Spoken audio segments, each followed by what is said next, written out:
Tere! Mina olen Kadri Saluri ja tegelikult Tallinnaga mind seob iseenesest väga vähe, et aeg-ajalt kutsutakse kuskile ja muidugi ülikoolis olen päris palju Tallinnas käinud. Aga peamiselt siis olen toimetanud Viimsis kogu selle elu või nii. Ja väga pikk see elu pole olnud, et see aasta saan 35-aastaseks. Aga päris palju põnevaid asju on tehtud selle aja jooksul. Ja Mari palus, et ma räägiksin siis teile sellest, et kuidas ma üldse nagu Keemia juurde jõudsin ja millest siis kõik see alguse sai.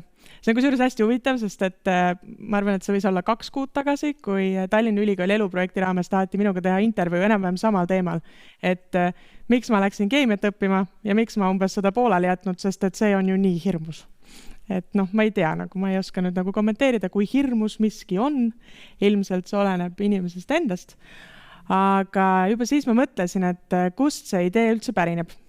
Sest tegelikult minu vanemad on mõlemad muusikaharidusega. Ehk siis neil ei ole absoluutselt mitte mingisugust kokkupuudet, ei loodusteaduste, täppisteaduste, teadlase töö absoluutselt üldse . Et mu isal ei ole isegi mitte ühtegi kraadi. Et selles mõttes ütleks nii, et taust ei soosinud või nii. Kodune taust ei soosinud. Aga mingi hetk ma usun, et ma võisin olla kuskil 14. Te olete kõik vanemad, on ju? Kui 14, on ju? Ma ei tea, kas teil on peas käinud ära mingi selline klõks, et päris huvitav. Võib-olla võiks seda kunagi teha. Ja ma arvan, et ma olin umbes 14, kui ma olin käinud juba aastaid muusika- ja kunstikoolis. Polnud endiselt absoluutselt teadusega kokku puutunud. Tol ajal, kusjuures koolides ka eriti mingid katseid ei tehtud. Võib-olla kord aastas üks demonstratsioon stiilis, et ma ei tea, mingisse happelahusesse võib-olla valati mingisugust näiteks aluse lahust ja siis käis väike susisemine. Et umbes mingid taolised mõttetud asjad olid. Ja umbes kord aastas on ju, tuletan meelde, nagu demonstratsiooni vormis. Et polnud ka väga suurt arusaama sellest, et mis see teadus üldse olla võiks või kui mitmekülgne on üldse keemiamaailm. Aga ma tegin 8. klassi loovtööks ühe kunstiteose ja siis minuni kuidagi jõudis selline arusaam, et see on väga tore küll, aga võib-olla ma päris sellist tööd teha ei tahaks. Ja siis 9. klassis, kui tuli valida valikeksam, tegin ma juba keemiaeksami. Ja täpselt samamoodi läks siis edasi, gümnaasiumi lõpus ka. Ja ülikooliga iseenesest ütleme nii, et oli raskusi. Ma arvan, et teil on umbes samasugused raskused, mingisugused noorusea suhted ja mingid värgid ja siis võib-olla valid selle eriala natukene, võib-olla mitte kõige adekvaatsematel põhjustel on ju. Et võiks öelda, et ärge siis astuge sellesse ämbrisse, aga raudselt te astute. Ma arvan, et 2/3 teist astub sellesse ämbrisse. Ja mina õppisin ühe semestri, see on siis 1,5 aasta kuni jaanuarini turkoloogiat. Kas keegi teab, mis asi on turkoloogia? Ei? See on türgi keel ja kirjandus. Ja ma veel sundisin oma tol hetkel täis rassistlikul isal kogu selle nalja kinni maksma ka. Et see oli selline väga huvitav etapp minu elus. Ilmselgelt ma avastasin, et turkoloogia ei ole väga minu teema. Ja jäin ikkagi kindlaks, et tegelikult ilmselt tuleb järgmisel õppeaastal astuda keemiasse sisse. Mida ma siis ka tegelikult tegin. Aga astusin sisse Tartu Ülikooli. Selleks hetkeks mul oli juba tekkinud mingisugune muu vaade elus ja ma ei tahtnud tegelikult väga käia Tartus koolis. Kõik minu muud tegemised ja toimetused asusid Viimsis, Tallinnas. Ja see kool tegelikult selles mõttes natukene võiks öelda, et kannatas. Ja jaanuarist ma juba suundusin Tehnikaülikooli, tõssin ennast ümber. Eestis teatavasti saab teha sellist asja. Te võite vahetada kooli keset õppeaastat. Esimesel aastal see muidugi kuigi lihtne ei ole, aga iseenesest on tehtav. Ja siis ma jäingi tegelikult Tallinnasse ja vahepeal sündis mul esimene poeg, seega 1 aasta ma ülikoolist olin eemal ja pärast seda ma olen siis tegelikult järjepidevalt olnud nüüd Tallinna Ülikooli nimekirjas. Ja Tallinna Ülikool jällegi kuidagi on sattunud mingisugustel täiesti lakoonilistel põhjustel eriala valikuks. Nimelt oli seal olemas tasuta lastetuba. Et päris huvitav. Ja ma ei saa öelda, et ma tegelikult seda valikut oleksin kuidagi kahetsenud, sest TTÜ-ga ma olen päris palju teinud koostööd ja Tartu Ülikooliga samuti, et iseenesest Eesti mastaabis ei ole tegelikult väga suurt vahet, mis koolis sa käid. Peaasi, et sa leiad selle ala, mis sulle meeldib. Ja ma selles mõttes pigem julgustan kuidas ma ütlen, ma julgustan eksima. Et ma arvan, et läbi eksimist leiab selle, mis tegelikult nagu sobib. Ja sel hetkel, kui ma siis astusin magistrisse, ma tegelikult hakkasin ka õpetama. Küll mitte päris õpetajana, vaid ma juhendasin Randvere koolis taiburingi. Kes teab, mis asi on taiburing? Merivälja gäng ja Viimsi gäng ilmselt teab. Teiste kohta ei oska nagu öelda. Et üldiselt tegutseb ta siis Peeter Sipelga juhendamisel. Peeter Sipelga huvikool on see. Ja seal all on siis Peeter Sipelga nagu leivanumber, ehk siis taiburing, mis on siis põhimõtteliselt erinevad keemiasuunitlusega katsed. Et võib-olla seal on natuke bioloogiat, võib-olla füüsikat, aga põhifookus on siis keemial. Ja sihtgrupp on, ütleme selline 1.–6. klass. 1.–4. on võib-olla põhifookus ja natukene siis läheb sealt midagi edasi ka. Ja paar aastat ma siis seal toimetasin, kuni ma otsustasin, et võib-olla peaks ikkagi nagu päriselt ka tööle minema, et ma ei tea, et kaua ma nagu juhendan ringe mingi paar tundi nädalas. Ja läksin siis tööle Merivälja kooli õpetajaks. Et osad siin on minu õpilased ka, mis on nagu väga, väga huvitav. Igal juhul Merivälja koolis. Nüüd ma võib-olla näitan teile mingit pilte. Minult ei tahetud esitlust, seega ma lihtsalt panin teile kokku mingisuguse pildipanga. Merivälja koolis siis õpetasin erinevaid loodusaineid. Kui ma sinna tööle läksin, siis seal keemiat ei eksisteerinud, sest tegemist oli olnud sinnamaani 6-klassilise kooliga. Et vahepeal kuskil 20 aastat tagasi, seal mõni aasta oli natukene rohkem, aga siis nad otsustasid üks hetk, et nad hakkavad siis peale kasvatama põhikooli täies ulatuses. Ehk siis tekkis 7. klass selle hetkega, kui mina sinna läksin. Keemia teatavasti algab 8. Ehk siis esimene aasta, ainus keemia, mida mina õpetada sain, oli jällegi seesama taiburing. Ehk siis ma õpetasin jällegi taiburingi. Et siin on siis pisikesed lapsed teevad mingisuguseid rõhukatseid. Ja muidugi hästi palju kasutasime ka mikroskoope tol ajal. Täna ma bioloogiat enam ei õpeta, seega väga nagu sellega enam teemat ei ole. Keemias on mikroskoopide kasutamine ilmselt rohkem seotud rakolabori tööga kui siis sellise igapäevase tegevusega. Aga ikka midagi natuke teha saab. Ja õpetaja tööga muidugi kaasnes metsik mingisugune paberõpikute sorteerimine kogu aeg, iga õppeaasta alguses ja iga õppeaasta lõpus. Ja kuna ma olin veel ka klassijuhataja, siis ütleme nii, et päris huvitav selline karjatamine oli seal. Ja siin on nüüd jällegi üks pilt. Mis katses on, kas keegi teab? Elevant-jambapasta, jaa. Et tegemist on siis sellise põhimõtteliselt väga kiiresti tekkinud nõudepesu vedeliku vahuga. Midagi muud siin nagu väga ei ole. Üpris lihtne. Söödav kindlasti mitte. Hambaid sellega ka pesta ei saa.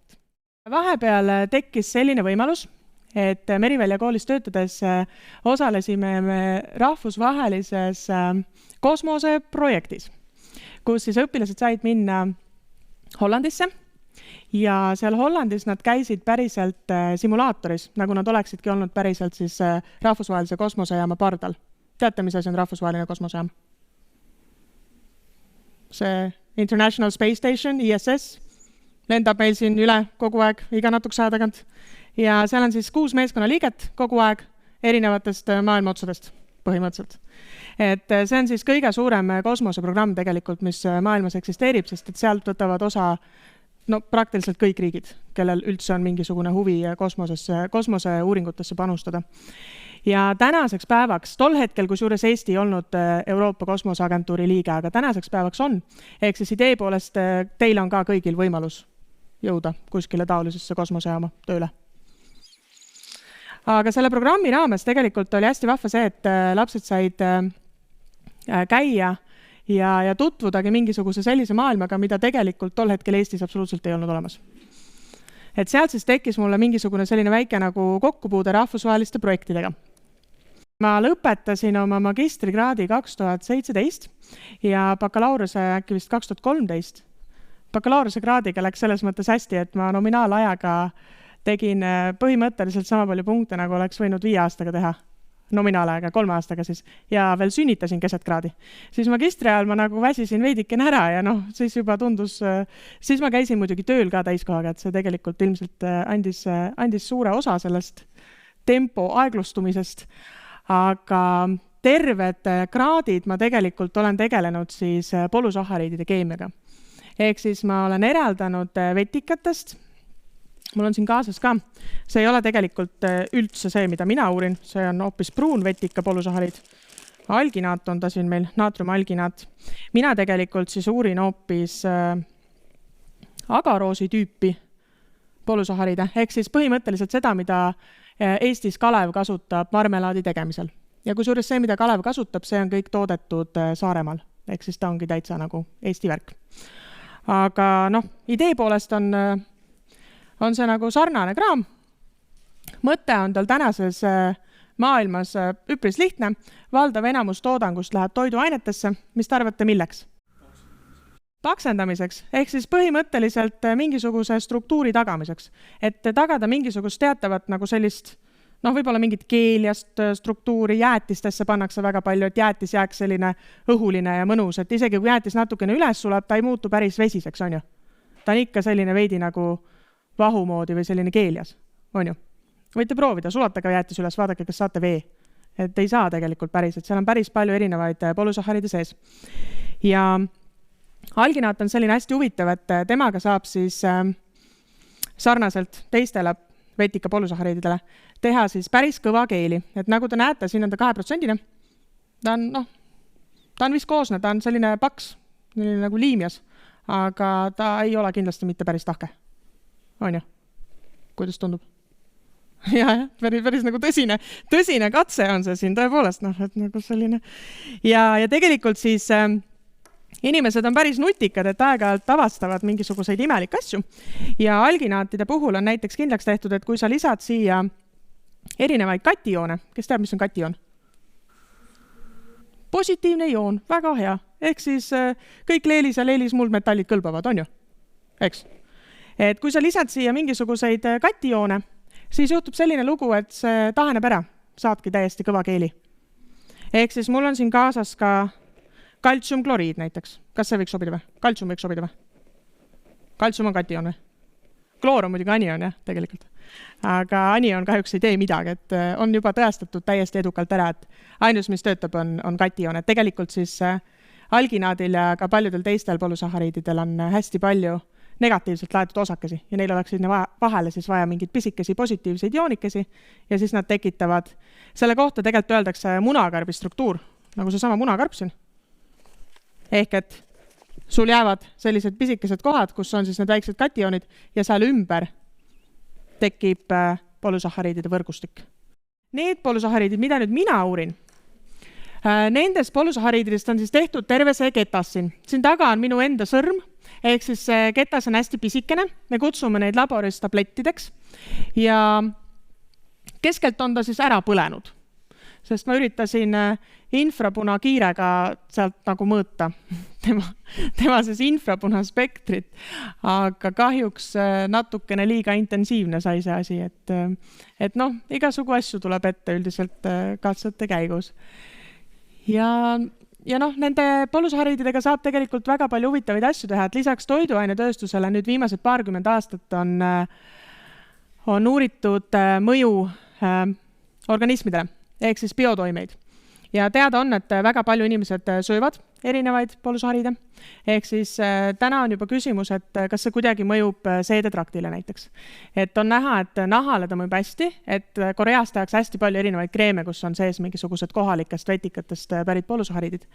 Ja üldiselt naharakkude nagu kasvule mõjub ta hästi, aga see, mis toimub täpselt siis seedetraktis, see on veel hetkel täna pisut segane.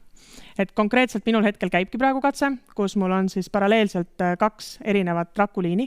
Üks rakuliin on selline, mis on siis vähirakuliin, mis siis teatavasti kasvab ütleme lõpmatuseni. Väga keeruline on nende rakkude kasvatamist kuidagi peatada. Ja teine rakuliin on mul täpselt samast piirkonnast. Mõlemad on siis soolestiku epiteel, ehk siis soolestiku pealmine kiht. Üks on siis vähirakud, teine on siis normaalrakud. Normaalrakud kasvavad aeglaselt, nendega on ülipalju probleeme, nad kipuvad ära surema, niisama katselaboriski, rääkimata siis võib-olla mingisugusest olukorrast, kus neile peale pannakse kogu aeg erinevaid toiduaineid. ja minu mõte on siis võrrelda omavahel 2 rakuliini, üks on vähirakk, teine ei ole, ja panna siis sinna neid erinevaid polüsahariide erinevates kontsentratsioonides ja vaadata, et mis see siis kõik teeb. Et noh, elame-näeme. Ilmselt tuleb artikkel see aasta, et siis saab nagu lugeda. Ja mingisugusel hetkel aastal 2017 saime siis kätte oma magistridiplomi. Meil on tegelikult üks pereliige veel hetkel, et siin on vana pilt, üpris vana. Ja siis pärast magistrit ma astusingi kohe doktorantuuri. Ja tegelikult siis tegelen edasi endiselt nende samade polüsahariididega. Ja siin on siis näha ühte sellist katset, kus mõõdetaksegi bioaktiivsust, aga mitte nüüd rakkude peal, nagu näha, vaid see on hoopis üks spektrofotomeetri katse, kus on siis võimalik välja selgitada antioksüdantsus. Ehk siis see, kui hästi peab konkreetselt proov vastu mingisugusele oksüdeerumisele. Seda olete õppinud, ma loodan. Ma just täna 8. lõpetasin, et te olete kõik natuke vanemad, et võib-olla teil on see juba läbitud. Äkki. Ühesõnaga mõte on siis selles, et kui hästi suudab konkreetselt selle mingisuguse ühendi lahus, võib olla siis ära hoida sellist rakus toimuvat põletikulist protsessi. Ehk siis kaudselt on ikkagi seotud rakkudega ja igal juhul on ta täiesti väärtuslik bioloogiline test. Aga hästi huvitavad värvid tulevad sealt. Mida tumedam, seda intensiivsem ta siis antioksüdandina on, mida heledam, seda vähem on tal siis mingisugust mõju. Ja kui nüüd uurida selliseid polüsahariide, nagu meil siin Eestis kasvavad, see peaks konkreetselt nüüd olema, ma arvan, et karaginaan, äkki furtseleraan, ma usun, peale vaadates, et ma ilmselt väga seda ei tuvasta tänasel hetkel ilma mingi laboripäevikuta, aga peale vaadates see tundub furtseleraan, ehk siis te olete kindlasti käinud kuskil siin Põhja-Eestis mõnes rannas, on ju? Ja võib-olla olete kohanud selliseid naljakaid vetikaid, mis näevad natukene puude moodi välja. Peenikesed, jah, veidi nagu puude moodi.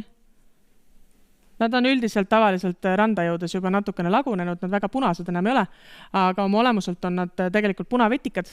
Enamasti nad näevad välja mustad, olgem ausad, nagu reaalselt süsimustad. Ja sealt saab siis eraldada seda sama polüsahariidi, mida siis Kalev kasutab marmelaadis.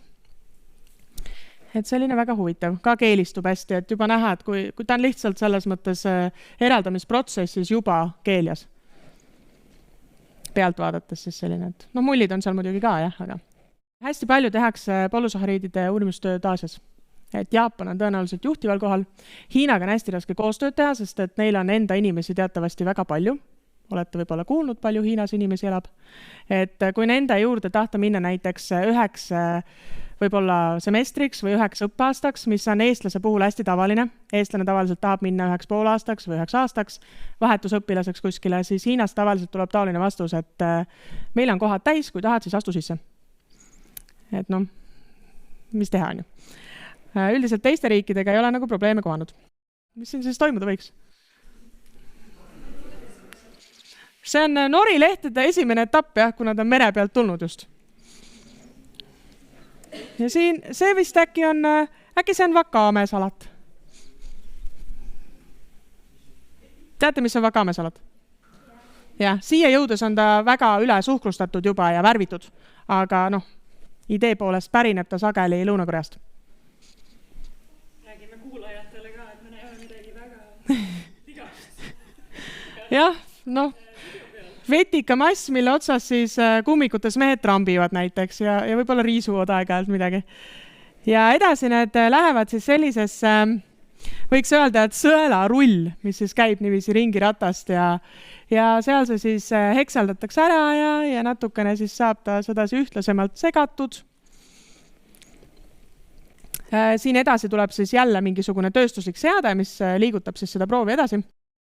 Et sellistest masinatest käivad siis läbi, et suured tööstuslikud, võiks öelda, et nagu mingid pressid või midagi, aga täiesti jah, toiduainetööstus. Ja siin on siis kuivatussüsteem, et kuidas neid lehti kuivatatakse. Tegemist on siis lihtsalt vetikamöksiga, nad tegelikult väga ei töötle seda, segavad veega, kuivatavad ära mingisuguses neile sobivas mõõdus või meile sobivas mõõdus pigem. Ja seal Lõuna-Koreas siis konverentsil käies sattusime ka sellise vetika kleidi otsa. Et igasugu imelikke asju siis inimesed mõtlevad välja. See kantav ei ole, ma arvan, et see on lihtsalt selline kunstiprojekt pigem, ütleme nii.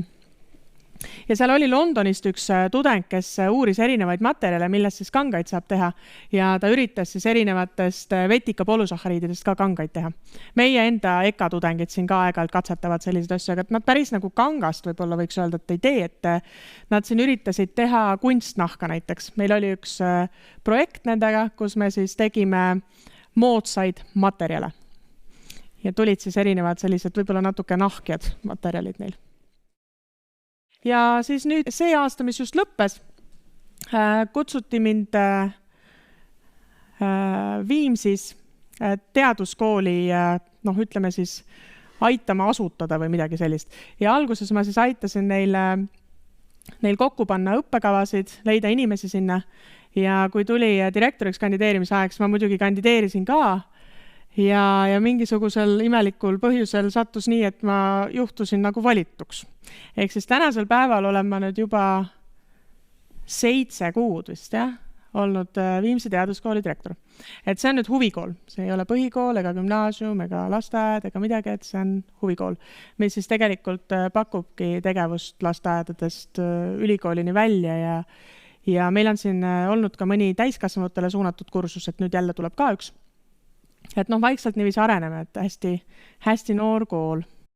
Aga see on järelikult mingisugune oma trikk, ma ei tea, et jagada? Väga hea aja planeerija võib olema üldiselt, jah. Et seda ma ütleks küll, et mida rohkem tahad teha, seda rohkem pead oskama aega planeerida. Et see on võib-olla jah, ja tegelikult hästi oluline on ka see, et pead oskama aega maha võtta. Ehk et kui on puhkus, nüüd just oli puhkus, mis oli väga meeldiv, ma võtsingi 2 nädalat täiesti vabaks ja ma nagu praktiliselt ei teinud mitte midagi. Natukene kasvatasin Rakve ülikoolis, aga mingit sellist kontoritööd ja õpetamise tööd nagu ei teinud üldse. Et nagu väga, väga vajalik. Väga vaheldusrikas tee on sul olnud ja ma arvan, et seda enam on ka puhkus olulisel kohal. Ja, kindlasti. Ma külmkuivatan oma proovi praegu. Hetkel täna just käisin seal ka. Ja üritan siis saada vee välja, et põhimõtteliselt on tegemist siis sellise katsega, kus -80 kraadini jäätatud vesi seekord saabub siis tagasi -80 kraadi juurde. Ainult et ta vahepeal ei saa kunagi vedelaks. Et ta on gaasiline ja siis on ta jällegi tahke. Et selline huvitav moodus. Et sedasi siis tegelikult polusahariididest eraldatakse vett, et see struktuur ei saaks kannatada. Et kui ta saab vedelaks vahepeal, siis võib juhtuda, et ta hakkab lagunema või mis iganes muid probleeme võib seal ilmneda. Ja teaduskoolis ma ka õpetan tegelikult natukene, et kuna hetkel on Eesti Laul Viimsi Artumi majas, kus teaduskool tegutseb ja me ei saa enda ruume kasutada, sel nädalal siis laupäeval loodetavasti nad kolivad välja. Et kui te arvate, et Eestis on nagu tingimused õppimiseks füüsilises mõttes kehvakesed, siis ma usun, et võib külastada näiteks julgelt Lõuna-Ameerikat.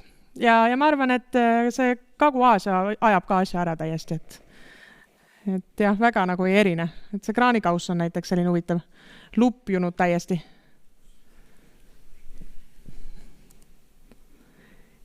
Ja sellised sahtlikesed on siis igal tudengil, et neil on mingisugused sellised hüüdnimed mõeldud iseendale välja või mis iganes keegi on kunagi pannud. Ja igal ühel on siis mingid sellised sahtlikesed. Laudadel on tohutult kraami, elektrikontaktid sageli ei tööta, mingisugused gaasitorud jooksevad kuskilt suvaliselt, selline normaalne. Pidevalt olid seal Buenos Aires ka mingid loomakesed sees laboris. Eestis täiesti nagu enne kulmatu, et mingisugused loomad jooksevad ringi. Et aken oli neil lahti, siis sealt tuli mõnikord mingi lind sisse näiteks. Mingid prussakad olid igapäevased kuskilt, ükskõik on ju. Et väga-väga huvitav. Aga iseenesest labor ise oli avar, et seal oli ruumi palju. Selles mõttes ma ei saa öelda, et ei ole mõtet minna laborisse, mis näeb välja, nagu ta oleks 100 aastat vana või ma ei tea, keskaegne või mis iganes. Et need teadmised ja kogu see võimekus tulemusi analüüsida oleneb ikkagi väga palju juhendajast ja sellest töörühmast. Et mingisugused füüsilised võimalused tegelikult ei lahenda kunagi mitte ühtegi probleemi. Võib-olla tekitavad neid juurde lihtsalt, kui ei vea. Ja ülikooli hoone nägi siis selline välja. Igasugused poliitilised loosungid olid seal igal pool. Nad on poliitiliselt hästi aktiivsed. Õpilased väga noorest east on juba poliitiliselt väga aktiivsed. Erinevalt Eesti noortest, kes valdavas enamuses ei käi valimaski, nad isegi ei tea, et meil poliitika eksisteerib näiteks. Ma ei tea, võib-olla teie kõik käite, aga minu isiklik kogemus ütleb, et pigem ei. Need on siis värskelt võetud rakud, sest need on ümarad ja kui rakud hakkavad ilusti paljunema ja kasvama, siis nad võtavad selle kuju, millised nad siis tahaksid oma loomulikus olekus olla. Ja siin vahelduseks jälle üks väikene teaduskooli klipikene. Selline mu elu ongi tegelikult, et ma täna näiteks juba hommikul ma olin Viimsi koolis, siis ma käisin ülikoolis, siis ma tegin teaduskooli kontoritööd, siis ma käisin teaduskooliga Meremuuseumis ja nüüd ma olen siin. Et kõik päevad on sellised tegelikult. Et oleneb päevast lihtsalt, et mida ma täpselt teen.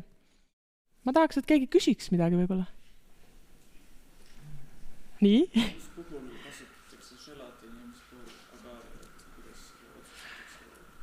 tänases maailmas ilmselt selle järgi, kas sa oled vegan või mitte. Aga traditsiooniliselt tegelikult želatiini on lihtsalt kasutatud sellises olukorras, kus on võib-olla lihtne ligi pääseda sellele. Ilmselt väga suuresti mängib siin rolli hinnapoliitika, et kus miski asi rohkem maksab või vähem maksab. Et täna želatiin ei ole enam kõige soodsam variant.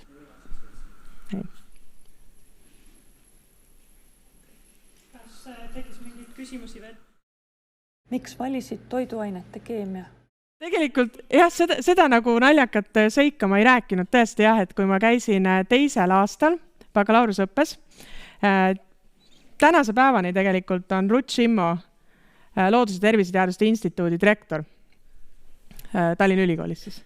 Ja me läksime siis ühe kursakaaslasega Ruth Schimmo kabinetti ja meil oli siis ainult üks eesmärk, tulla sealt välja mingisuguse ideega, mida võiks siis teha enda bakalaureusetööks.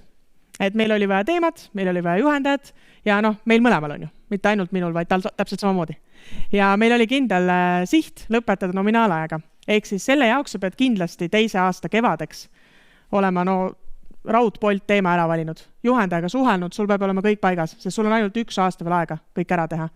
Ja üldiselt ülikoolis tuleb töö esitada selline, ütleme, aprillikuus umbes. Ja siis kaitsmine on kas mai lõpus või juuni alguses. Et arvestades sellega, et õppetöö algab siis jälle kuskil, ütleme, augusti viimasel nädalal, ei ole väga kaua aega, on ju. Ja Ruth Schimmol oli pakkuda 2 teemat. Üks teema oli vetika polüsahariidid ja kõik on seotud Aasiaga. Lihtsalt niiviisi ta seda reklaamiski. Aasiaga seotud teema, vetika polüsahariidid, palun väga. Ja teine teema oli seotud siis Rootsiga ja see teema oli valgud. Ja siis me nagu arutasime omavahel selle kursakaaslasega, me Ruth Schimmol ei öelnud tol hetkel veel midagi, me ütlesime, et jah, okei, et me siis mõtleme ja umbes otsustame, et kes kumb nagu mille võtab. On ju. Ja minul tegelikult on hästi nagu selline pikaajaline kokkupuud olnud Aasiaga ja bakalaureuseõppes ma õppisin 3 aastat kokku hiina keelt ka, 6 semestrit. Ja siis see kuidagi nagu lihtsalt orgaaniliselt sattus niimoodi, et minule sattus see Aasia teema, mis oli siis polüsahariidid ja sellele kursakaaslasele jäi siis rohkem Euroopaga seotud teema, mis oli siis valkude põhine. Aga tänasel päeval me oleme juba päris palju koostööd ka teinud, et kogu see rakku teema tegelikult tema õpetaski mu välja, kuidas rakkudega üldse toimetada, et mina olin hästi pikalt ainult analüütika peal, ehk siis ma analüüsisin mingisuguseid suurusi, ütleme nii, mõõtsin mingeid numbreid. Vabandust, kõlab natuke igavalt. Kõlab igavalt. Ma ei tea, ei ole igav ju. Käid oma tulemusi näitamas Vietnamis näiteks. Mis seal igavat, et pole väga hullu midagi. Et selline teadlaseks saamise idee sul oli olemas päris tükk aega. See on jube pikk investeering. Õpid? Mitu aastas õppisid? Ei, ma siiamaani õpin ju. Doktorantuuri ma alles teen. Ma ei ole ju kaitsnud doktorantuuri veel ära, et ma plaanin selle kaitsta ilmselt järgmisel kalendriaastal. Aga ma ei tea, mul on selline nagu tobe mingisugune lapsepõlve unistus, ma nagu mäletaks, et ma arvan, et see oli umbes samast ajast, kui ma neid keemiaeksameid tegema hakkasin, et siis ma nagu otsustasin, et tegelikult ülivahva oleks ju keemias teha üks doktorikraad, on ju. Normaalne inimene teeb keemias doktorikraadi ju, on ju? Ma arvan. Ei. Nojah, oleneb, mida nagu normaalseks pidada, on ju. Et see kuidagi nagu jäänud minuga jah, et täna ma tegelikult ütleksin, et on olnud perioode, kus ma olen täiesti veendunud, et sellest ei saa kunagi mu töö ja see jääb lihtsalt mingisuguseks suvaliseks hobiks. Et umbes ma võib-olla juhendangi mingid laste ringikesi ja no mida iganes on ju. Aga noh, mida rohkem see doktorantuur sinna lõpupoole jõuab, siis seda rohkem ma ikkagi kaalun seda varianti, et minna pärast postdoktorantuuri. Pärast doktorikraadi omandamist on siis kas aasta või 2-pikkune õpe, mis on juhendatud, aga tegelikult see doktorikraadiga isik siis juba teeb iseseisvalt teadustööd. Et noh, nii palju, kui tal on abi vaja, tal on mingisugune professor, kes teda juhendab, aga noh, mingi selline, no võiks öelda, et nagu natukene projektitöö mõistes on siis see nagu aasta või 2. Ja nimi on tal siis postdoktorantuur, et ei tea midagi. Kõik võib siin veel juhtuda, et aega veel ka ju otsustada. Ikka alati on ka võimalik muuta, eks ole. Täpselt. Kas on vahepeal tekkinud mingeid mõtteid juurde, mida tahaks jagada? Jah. Mis jätkas? Sa mõtled see, mis ma lasin ringi käima või? Kus sa sai üldse? Millist pilti sa mõtled? Siin oli päris palju pilte. Ja, aitäh. Kas vetikatest tehtud asi on söödav? Jah, aga milline asi? Kas see või? Mõtled seda või? Kas sa mõtled seda, kus me nägime masinaid? Kohe varsti, okei. See või? Või see? See kleit või? Tead, need on täiesti töötlemata vetikad. Et noh, idee poolest sa võid neid süüa, ma ei tea nagu kui... Mürgised need, noh, ma ütlen, et täna minu teadmisi omades ma ütleksin, et mürgised need ei ole tänastele teadmistele tugenedes. Aga võib-olla pärast minu rakukatseid ma väidan midagi muud. Et jah. Aga ma usun, et see maitsev ei ole paraku, jah. No üldse igasugu asju võib süüa tegelikult. Küsimus on lihtsalt, kas peaks. Et need on nagu täiesti erinevad küsimused.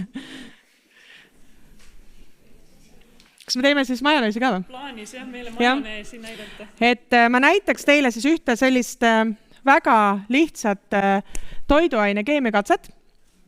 Seda saate kõik kodus minna ka tegema.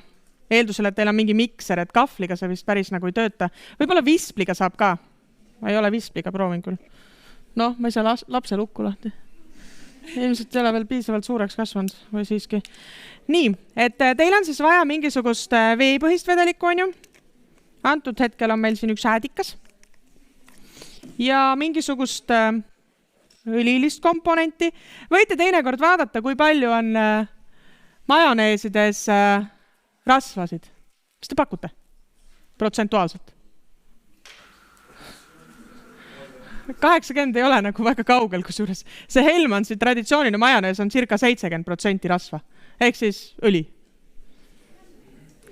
Ja siis on teil vaja õli ilmselgelt. Need toredad 3%-lised, mis te arvate, millega seal on asendatud see ülejäänud kraam? Ilmselt millegi sellisega. Et noh, mis teha? Elu selline. Te olete ilmselt kursis sellega, et vesi ja õli ei segune. On ju? Või no mingis ulatuses tekivad mingid mullid, mis iganes, aga nendest ühtlast siis sellist segu teha ei saa. Ja kas te teate, mis asi on emulgaator? Nii, mis see on? Kas keegi teab? Tead? See, mis seob need põhimõtteliselt ära, et sul tekiks emulsioon. Ehk siis selline, no ütleme nagu kreem on ju. Ja ma ei tea, kas see läheb meil katki ka siin või? Ma nüüd ei lähe. Et muna tegelikult siis toimibki emulgaatorina ja hästi paljusid polusahariide saab ka kasutada emulgaatorina. Ja antud hetkel kasutaks ainult ühte muna, ma arvan. Ei ole vaja raisata. Muna on ikka väärt kraam. Nii. No. Ei, ma tegin ammu lahti sulle juba. Võite kodus ka proovida, võite sinna mingeid muid asju panna. Üldiselt soovitatakse kasutada näiteks maitse saamiseks sidrunimahla. Et jah, meil on siin üks teine hape, on ju. Söögiäädikas on siis äädikhape. On teil äkki tekkinud mingeid küsimusi vahepeal? Siis majoneesi. Jah. Minul või? No, ma ei tea. Palju sul vaba aega on? Jah, noh, ma arvan, et vaba aega ei ole kellelgi. See täidetakse ära millegagi. Jah. Millega või?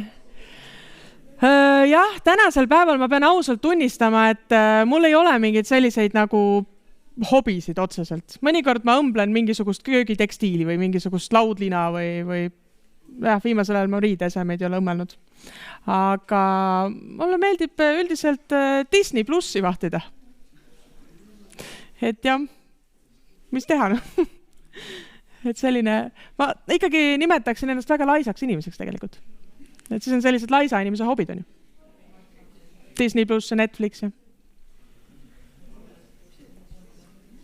Kui palju mees teidab lastega? Minu mees või? Jah, minu mees tegelikult toimetab kodus, aga ma ei ütleks, et ta nüüd mingisugune eriline lastega ajaveetja on, et nagu jah, et see pigem nagu ei. Aga täna ta tõesti jah, tegeleb selle väikse tüdrukuga. Meil on 3. laps on tüdruk, sest et tal on palavik, et ta on kodus. Muidu laps käiks lasteaias, on ju. Jah, ei noh, lapsed paranevad kiiresti, mis on ikka. Gripihooaeg peabki aeg-ajalt haigel olema. Eriti pärast puhkust. See on nagu alati õige aeg.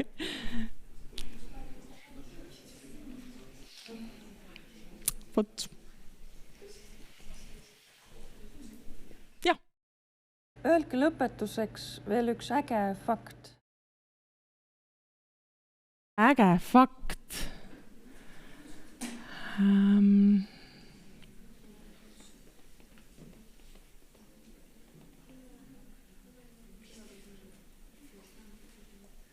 Ma arvan, et minu jaoks võib-olla kõige põnevam avastus oli see, et Eestis on üks vetikas, mille rakud paistavad läbi.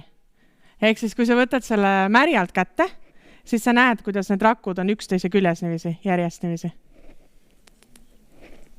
Ma ei tea, kas see oli põnev fakt. Ja neid vetikaid, kui suures praegu tegelikult leiab päris palju, et selle perekonna nimi on Ceramium. Meil on paar eri liiki, aga ilmselt tenuikorne on see, mida siit Pirita kandist saab sageli. Ja võib-olla keegi on näinud, et näiteks jää on punast värvi talvel. On keegi näinud?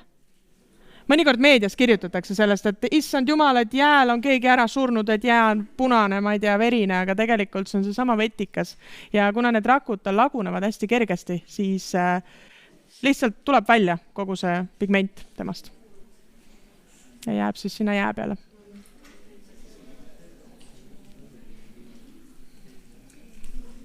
Ma ei tea, kas on veel küsimusi? Jaa?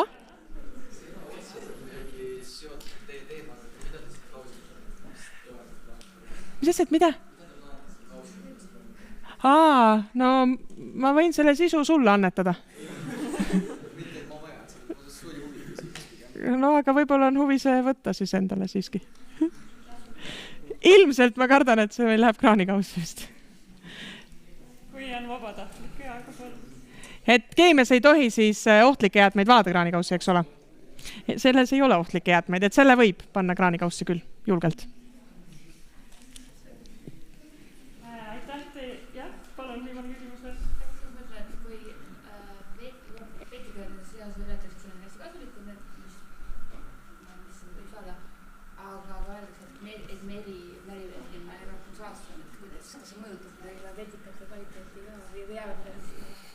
No, täna väidetakse, et toksiinid väga kinni ei jää vetikatesse, aga ilmselt mina pigem ütleksin enda tausta pealt, et natukene uurimata maa on see tegelikult.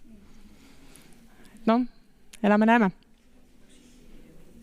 Et ilmselt neid uuringuid siin tehakse tulevikus, ma usun rohkem, et kogu see vee kvaliteet ja ookeanide olukord, et see on tõusvas trendis üldiselt teadusmaailmas.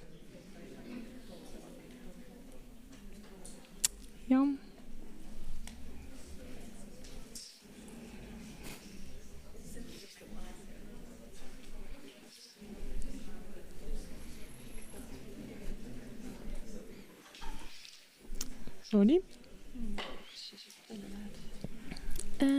Ma arvan, et ta vist on, näed sa, full screen'is. Aitäh teile tähelepanu eest. Ma loodan, et teil oli natuke teistsugune õhtu vahelduseks ja mingeid uusi mõtteid, mida pärast võib-olla inspireerivad. Tänan väga Haridusametit, kes toetab seda terve aasta jooksul. Ja aitäh Kadrit meid keemiamaailma viimast.